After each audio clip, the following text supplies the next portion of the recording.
Things that cost the government more than disability benefits. Privatisation in the welfare system itself. Since 2010, the DWP has handed at least 2.5 billion to private firms like Capita and Maximus to carry out disability benefits like PIP, ESA and Universal Credit.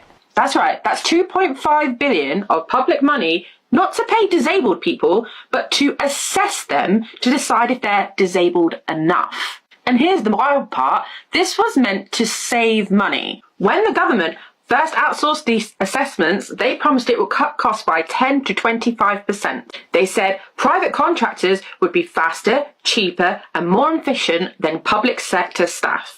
But instead, the cost per assessment actually went up by 65%. Annual spending rose over 400 million per year, paid to companies who missed quality targets year after year after year. So if you're thinking, well, surely this is about stopping fraud and people who are gaming the system and just trying to milk it for everything it's worth, here's what they don't tell you. 70% of appeals are successful. Most of those decisions are overturned with no new evidence. That's because the original assessments were just wrong. And here's the real kicker. The cost of fixing those failures aren't met by the companies who got it wrong in the first place. When an assessment is wrong, and it often is, the cost of fixing it isn't paid by Capita or Maximus, it's paid by the Department of Work and Pensions, i.e. using your tax money. That's right, the appeals process, the tribunals, the back pay, that's all paid by you. So private companies get paid to do the assessments, but they're not financially responsible when they get it wrong. And because they're paid per assessment, they're absolutely incentivized to churn out as many assessments as possible, even if they're poor quality.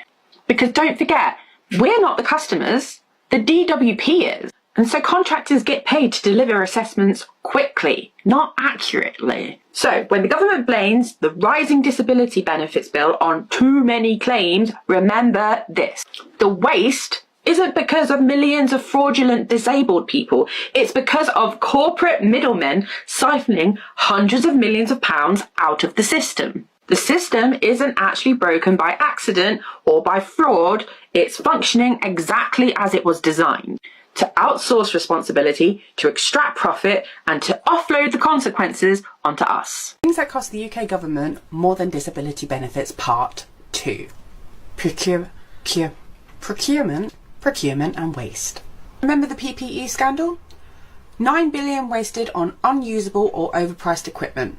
The government wrote off 4 billion on PPE that didn't meet standards, 2.6 billion on equipment purchased at inflated prices, and 2.5 billion on storage costs for excess supplies. NHS Test and Trace programme was allocated 37 billion, yet the Public Accounts Committee concluded it had no measurable impact on pandemic transmission. 59% of COVID contracts were awarded without competitive tender, many to companies with political connections. On the HMRC wrote off 4.3 billion in fraudulent COVID loans they failed to safeguard against. And the National Audit Office found that suppliers with connections to politicians were 10 times more likely to secure contracts through the VIB lane. And do you remember when Rachel Reeves promised to appoint a COVID corruption commissioner? COVID corruption commission. Yeah, that only took 5 months. It only got appointed in December 2nd, so we're going to have to wait to see if any of those billions actually get recovered. Moving on, the Universal Credit IT system, budgeted at 2.4 billion, ballooned to over 5 billion. The government spent 2.5 billion on consultants last year, some charging £2,500 per day. That's more than a disabled person receives in an entire month. HS2 was originally estimated at 33 billion. Projections are over 100 billion before the recent cancellations. The government spent 1.5 billion on a failed border IT system called Digital Services at the Border. That one's working well, isn't it? The MOD wasted 13 billion on failed equipment projects over the last decade. Ministry of Justice wasted 98 million on a case management system they abandoned. The Home Office spent 738 million on its Rwanda asylum plan. And my question is, do the facts speak for themselves? And just finally, A massive thank you to everybody who liked and followed and commented on my last video, first one on my account, which has kind of blown up a little bit. So I'm really, really grateful. I really wasn't expecting such a huge response. So I'm really glad to make part 2 and hit follow for part 3. So, the government just published its new welfare bill today, June the 18th, 2025. They're saying it's about protecting the most vulnerable and boosting incomes, but let's unpack this from a mental health perspective, because the reality for many could be very different. The government states that since the pandemic, personal independence payment, or PIP, awards have doubled, now at $34,000 a month. That's around 1,000 people signing on every single day. A huge chunk of this surge, they say, is due to anxiety and depression claims, which have more than tripled. Their narrative, costs are spiralling, and the system is broken because it encourages sickness. Now, they claim this bill will put robust protections in place. For example, 200,000 people with the most severe lifelong conditions will be protected from future reassessments for universal credit. And this sounds like peace of mind, right? But here's where we need to dig deeper. For everyone else impacted by PIP changes, there's a 13-week transitional payment. Just 13 weeks to adapt, access new support, and plan for their future once their entitlement ends. Think about that for someone managing severe anxiety, chronic depression, or complex trauma. 13 weeks, it's not a safety net, it's a tightrope over a chasm. The mental health and well-being strategy from the Welsh Government, published today, highlights that poor mental health is often underpinned by wider social and welfare issues like money, jobs, housing, and bereavement. Taking away financial support, even with a transitional period, can directly exacerbate these issues, pushing people into deeper crisis, not out of it. The government has also invested £1 billion in employment support, aiming to get more people with health conditions back into work. And they're introducing a right to try guarantee, so try and work won't immediately trigger a reassessment. These sound positive on the surface. However, the Welsh Government's own mental health strategy, also published today, aims for seamless mental health services, guided to the right support first time, without delay. But if core financial support is cut and people truly ready to engage with employment programs, or will they be too overwhelmed, too unwell, and too concerned about basic survival? This strategy also talks about no wrong door approach to mental health. But we know from experience, and even their own document acknowledges, that people often feel bounced between services or told they've come to the wrong place. Financial precarity only makes navigating the system harder. To suggest the current system encourages sickness for things like anxiety and depression misses a fundamental point. Mental health is a basic human right, and mental health conditions affect emotions, thinking and behaviour, and physically have changes. They significantly interfere with daily living. That's not a lifestyle or a choice. The government's strategy itself highlights intersectionality, how factors like poverty, disability, and age combine to create unique challenges that impact mental health. Punishing people already at this intersection can have devastating, irreversible effects. This isn't just about numbers, it's about lives. It's about recognising that true mental health support requires compassion, not guts. Demand better from your representatives. Educate yourself on what these changes truly mean. And good luck. I think we're all going to need it.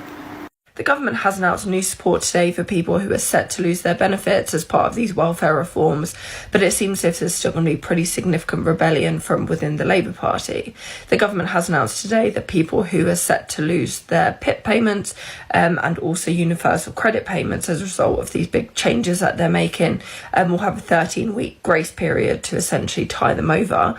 Now, they've said that also they're going to be changing the universal credit support, so more families will be eligible, and around 200,000 people who have the most significant and severe disabilities and kind of lifelong disabilities won't have to keep applying for these benefits. However, many people are still going to be impacted by these changes, particularly PIP, as the criteria that it's going to, the criteria people are going to have to meet will mean it's going to be much harder for people who have mental health challenges and mental disabilities, as much of the criteria is based on kind of physical disabilities and proving that you're kind of physically fit enough rather than mentally fit enough. This is obviously the wider changes that the government is making to try and get more people back into work after the numbers who are claiming welfare payments shot up pretty exponentially after the pandemic, particularly amongst young people who are claiming for mental health challenges. So it's kind of these wider changes that they're implementing, but there is a lot of rebellion from within the Labour Party, as many MPs feel they didn't join the Labour Party to take away benefits from people, essentially, and they feel as if this is backtracking rather than supporting more people. So it seems as if there's still going to be pretty significant rebellion in early July when the next vote will take place on these measures. The educational system in the UK is absolutely failing our kids, okay? Completely. The teachers are snowed under. They don't have the time to teach thoroughly and properly because the curriculum is so busy. Our kids are being failed by the government in the UK. It's absolute crap in the UK for education. When you look at other countries, seriously, they're still teaching the same old shit that we were being taught in the 1980s. And some of the subjects, why are they even in the curriculum? I don't know. Some of the topics within the subjects, that's massive, and you might have to teach the kids every single thing about history is one, just in case you get one question. But you have to know everything about history of a certain generation of a different country. What's the point? Unless you can actually go and do a degree in that subject, what is the bloody point? Why are these kids even being taught this? Why aren't our kids being shown how to manage money, how to invest properly, how to understand what compounding is all about? ISAs, SIPs in the UK, all of this kind of stuff. Passive income. Why aren't our kids being shown how to become entrepreneurs, how to create their own business plan? Seriously, are you seriously trying to fail our kids and you just want them to be robots, right? You want them to be robots and employees to make somebody else rich, and so they pay their taxes. And they don't become millionaires. They don't become entrepreneurs because, no, the government don't want that. So, do you agree with me? Drop a comment, because seriously, this has touched a nerve on me right now, because as parents are having to teach our own kids at home to get them through exams because the teachers cannot cope. There's too much in the curriculum. It's crazy. And because of the old system in the 80s has now come back, and there's no coursework involved. It literally comes down to the final exam. It's a memory test. So if some kids have got a bad memory, or they suffer with an exam environment, and they get a bit anxious, they're going to fail. And that's not fair, because some of these kids will be good students and will be very successful throughout the year in school. But when it comes down to one final exam, they feel the pressure, and they fail, and they don't get GCSEs. Now, come on. We got rid of that system in the 80s because kids in those days were having asthma attacks, anxiety attacks, all sorts. They got rid of it. They brought coursework in as a percentage of the overall result. Come on, seriously. You as an adult wouldn't be able to pass 22, 23 exams to get through your GCSEs, because who in the right mind can remember all that? It's nonsense. Parliament is about to make this law. Every single kid is going to have to follow the national curriculum. That's top down, one size fits all, no escape. And the problem is, and it's a big problem, this is the wrong curriculum for the world we're heading into. It is the Children's Wellbeing and Schools Bill. It's already passed through MPs. It's currently going through the House of Lords right now. It's not law yet, but the worrying thing for me is that it makes the direction crystal clear. They are tweaking the old system. They are doubling down on the old system rather than actually stepping up to do the hard thing that needs to be done to meet the moment that we're in for this tidal wave of AI that is coming our way. Homeschoolers, tracked and monitored. Academies, stripped of independence. Every single school, every kid, doubling down on this old system that is already buckling under its own weight. And yes, of course, this system has delivered positive things. Our kids are doing better in standardized tests. But if you just look a little bit under the surface, our kids in the developed world rank near the bottom for life satisfaction. The study that came out just last week showed the UK is 20th out of 22 for human flourishing. If we're thinking, what is school for? And we're supposed to be preparing our kids for a life of meaning, purpose and joy, we are failing the test. We're failing the test. So here's my take. We are tying our kids' shoelaces together whilst telling them to sprint into a future that is going at the speed of Usain Bolt. We're teaching them to memorize answers that AI can already generate. We're preparing them for a job market that is going to be materially different from the one that we graduated into when we were young. And worst of all, and this is what really bothers me, it's like we're tweaking the system because it's easier than reimagining it, which is what this moment is calling for. And the thing that really gets me about this is that it doesn't have to be like this. Look at the Alpha School in the US. These are kids who are setting their own learning pace, they're mastering core skills in half the time, and then they spend the rest of the time practicing creative and project-based work. It's incredible what they're doing. Then listen to Sandra Milligan, right, presenting at the IB conference. She presented a well-researched, radical but practical rethink of assessment, value beyond grades, and actually helping our kids develop the skills and perspectives they are going to need to meet this moment. There was a guy on here that criticized me the other day, saying that people like me and my ilk are all about criticism and not about solutions. I'm sorry, but that's just fucking nonsense. It's just not true. There are people, there are institutions already doing the hard work of reimagining what this could look like. And I think what's just missing is the public consciousness and also the political will, the courage, the nerve to act, to do the difficult work that our kids need. And that's why I'm building the Oxbow project. It is for families who know that the system isn't moving fast enough and want their kids to be prepared for the storm, not just conditioned to sit quietly in the rain. To the students of the UK, you'll know that what I'm about to say sounds like a joke, but I assure you that this is the situation. We're paying loads of money on a half-assed education. We're not using facilities, not attending physically. Pre-recorded lectures, that's a joke. I'm thinking critically. It's something that you taught me to question inequality, like how I'm paying thousands for an hour fortnightly. It's safer staying home. You act like we don't know, but if you cut the price down, we'd all be on board. It's money over decency and not enough leniency, and we really don't appreciate our uni's complacency. The education system in the UK is broken. Fact. That is the topic of this morning's video because last night when I sat scrolling through Facebook, I'm part of a Facebook group for teachers who want to leave. And the amount of comments in that Facebook group where teachers are just at absolute rock bottom, honestly, it's heartbreaking. The education system does not serve the children and the staff that are part of it. It's just broken. Something needs to change in order for it to nurture and teach the children that are in it. It's just not good, is it? Honestly. Please excuse my squiffy hair today. So I'm being a bit serious this morning. But it breaks my heart to think of so many teachers that are in the same position that I was not so long ago, where they feel like they cannot go into school and they cannot teach anymore. Where are we going to be in 20, 30 years if all those teachers have left? What's going to happen for my kids and their kids and their kids?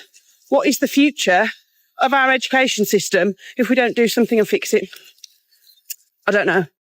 Apologies, rant over, but I'm on a mission. I want to help as many teachers as I can to get out of that deep, dark hole that I found myself in so that they can carry on doing something that they love.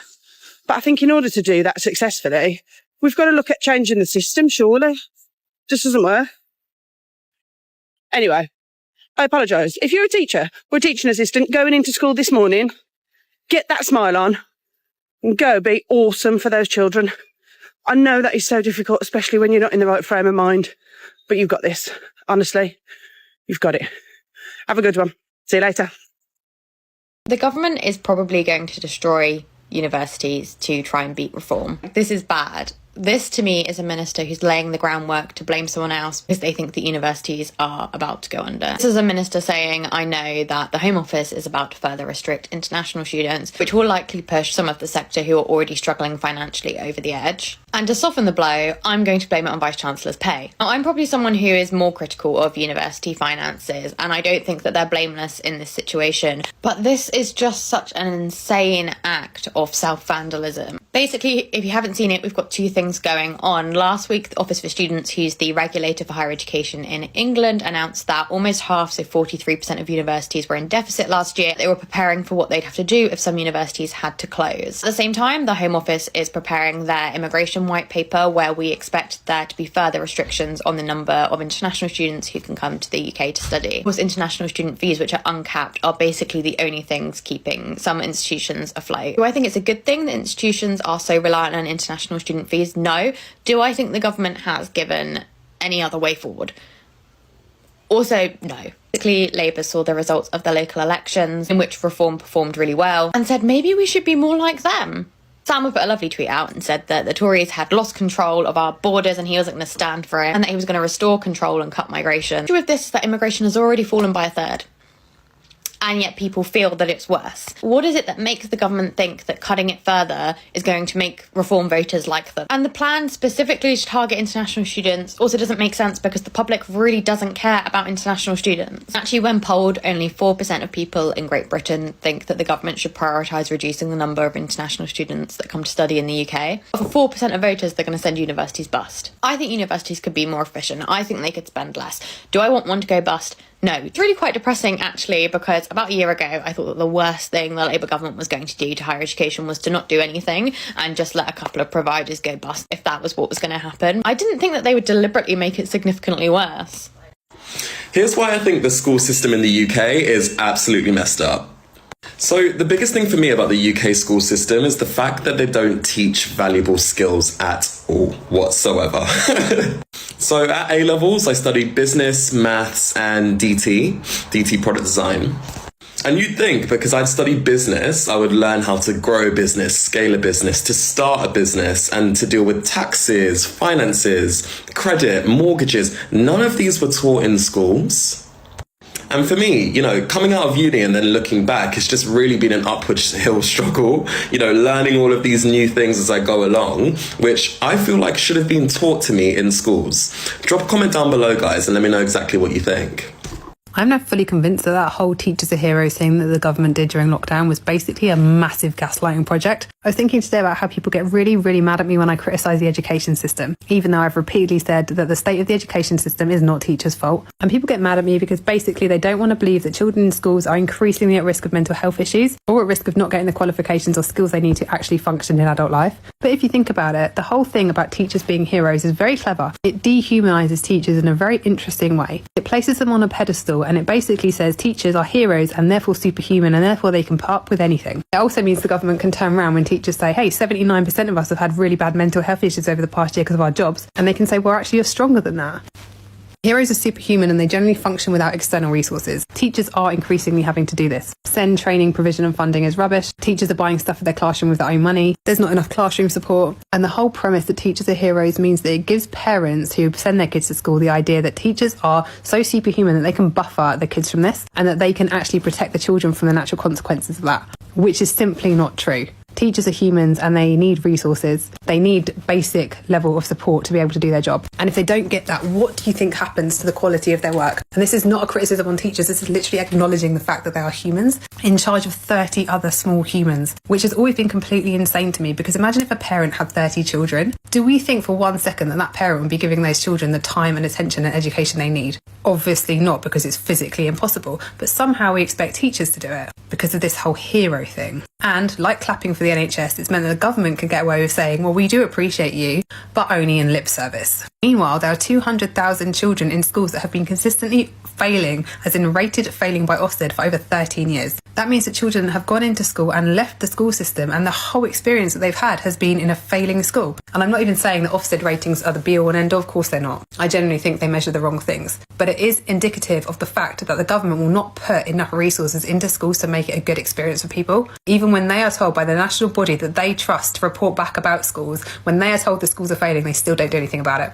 No wonder there are so many parents considering not sending their kids back after Christmas. It's not remotely surprising, but it is disappointing, because when you're told that there is a national education system, it should be decent. And what really gets me is with the way the economy's gone and the cost of living crisis, increasingly both parents and the family are having to work, and they have to put their children somewhere where there is childcare, and that is generally school. And so it's really essential that now more than ever, school is a place, the school system is a place where we can place our children and trust them to be safe. And unfortunately, in many cases, this is simply not true. England has one of the worst bullying rates in the world. If you are considering not sending your child back after Christmas, do watch my videos. I've got loads of free information, tips and support on how to start home educating. My kids have never been to nursery or school. I've been doing it nearly 12 years. It's nothing like lockdown schooling, I promise you that. And if you're worried about your work situation, my playlist on working and home educating might help you as well.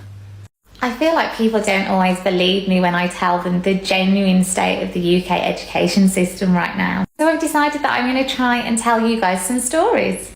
These are all stories that I've seen with my very own eyes, or things that I have personally experienced in my career as an educational consultant, a primary school deputy head teacher, and a teacher of early years in Key Stage 1. I'm going to start with this one because this one really, really hurts me. I say hurt because at that time when this happened, I genuinely could not believe it. It went against my core ethos. It went against everything that I believe as a teacher of young children and what I know about child development. I'm just going to set the scene for you a little bit. So I was teaching in a school that had low, very high areas of deprivation. Children came into school with very low starting points.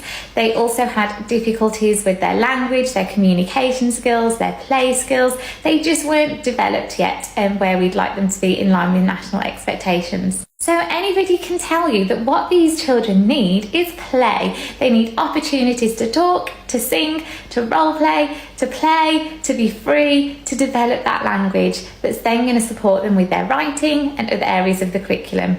However, the executive head at the time did a walk around the school. She came into my classroom and I kid you not, she said to me, "That role play area there, that needs to go." I was teaching year 1 and 2 children. So these are children who are 5, 6 and 7. But developmentally, some of these children were working at around 18 months, 2 years, 3 years old. And I had to remove my role play area out of my classroom because I was told that is not suitable for a Key Stage 1 classroom. Driving in the UK is not a joke. I am more than grateful to be able to drive, but buying the car is the cheapest bit. Maintaining it is gonna cost you an arm and a leg, bro. Let me break down the costs. My car is on finance, which means you put down a certain deposit and you pay the rest over the years. Personally, I'm paying around £200 a month for my car. Then comes the insurance. Insurance luckily is not that bad for me. I'm paying just over £100 a month. If you're a new driver and you're young, you're looking at around £300 a month. You also have to do MOT for your car and service your car once a year. So you're looking at around £200 to £300 a month, depending on your car. And let's not forget the road tax, bro. That's like another £300 a year. Guys, your car is definitely going to give you problems. So you're going to have to keep taking your car to the local garages and keep spending your money. Trust me on that one. All of these expenses that comes with owning a car, I'm actually thinking to stop driving. I'm seeing people get new cars every 2 years. What do they know that I don't?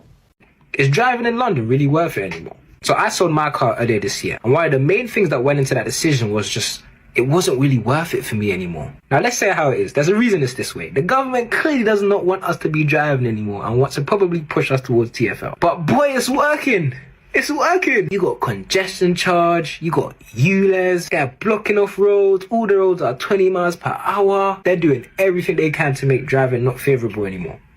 And it worked on me. It worked on me. I'm not even gonna lie. I'm becoming a TfL guy now. It's not the most efficient, it's not the best, but it gets the job done. Like where I live, I can get food, I can go gym, I can take like one bus to Oxford Street. Like, I don't know, man. I just don't think it's worth it anymore, man. 15-minute cities are coming, just you watch. From 25th November 2025, electric vehicle drivers will have to pay £15 per day. You thought the government was looking after the environment. To drive in London's congestion charge zone. Transport for London has confirmed this week. Can't wait to see what other taxes are coming. Nothing says Merry Christmas like a new tax. Electric vehicles don't release emissions, not locally anyway. Surely this shows that it was all just a cash grab. Someone in the comments tell me it's not a cash grab. Go on, someone tell me it's not. Sadiq Khan encouraged everyone to buy an electric vehicle. Now he's stinging them with a tax. He's encouraging people to get diesel cars again. And if they can't get you into EVs, they'll just tax you to high heaven with petrol and diesel. This is ridiculous. Well, of course it's ridiculous. But if you understood that they don't want you to travel, of course EVs make sense. Of course they do. They don't want you to go anywhere.